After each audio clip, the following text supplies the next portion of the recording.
wanted to do at the event tonight was try and get people's interest in this period, in the idea of freedom of expression, in the idea of censorship.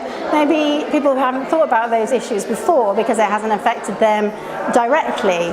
And so we thought we'd do that in a kind of in a different way, in a more theatrical way. So we had 3 actors, one of whom read a speech from Lenin, one from Stalin, and one from Putin. We thought that would make a kind of point from that we were drawing a line from 1917 to 2017. I mean, when we were listening to Lenin's speech, I was thinking, well, that doesn't sound that different from John McDonnell or Jeremy Corbyn. So, you know, the ideas of the Russian Revolution, at least the idea that that people ought to have a stake in what they create, that if your work produces something, you have a right to what you've produced.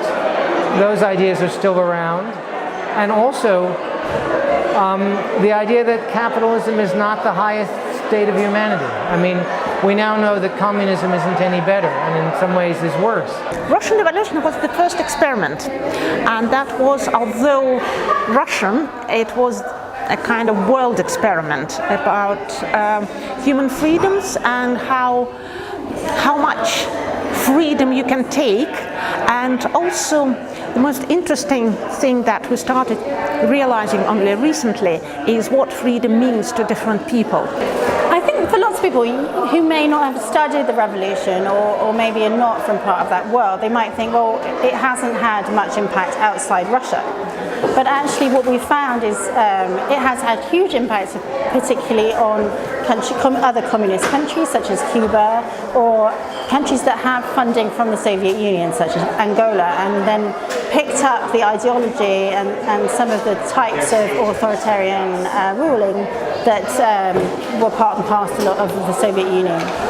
What was important that revolution was happening at the same time in art and in social and political life.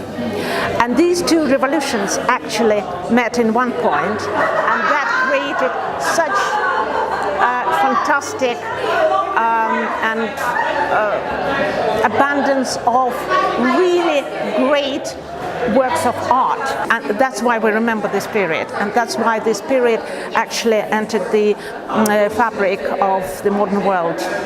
I would hope that tonight's event would help people think about freedom of expression and censorship and how it touches their lives, and why it's really important and why it needs protecting.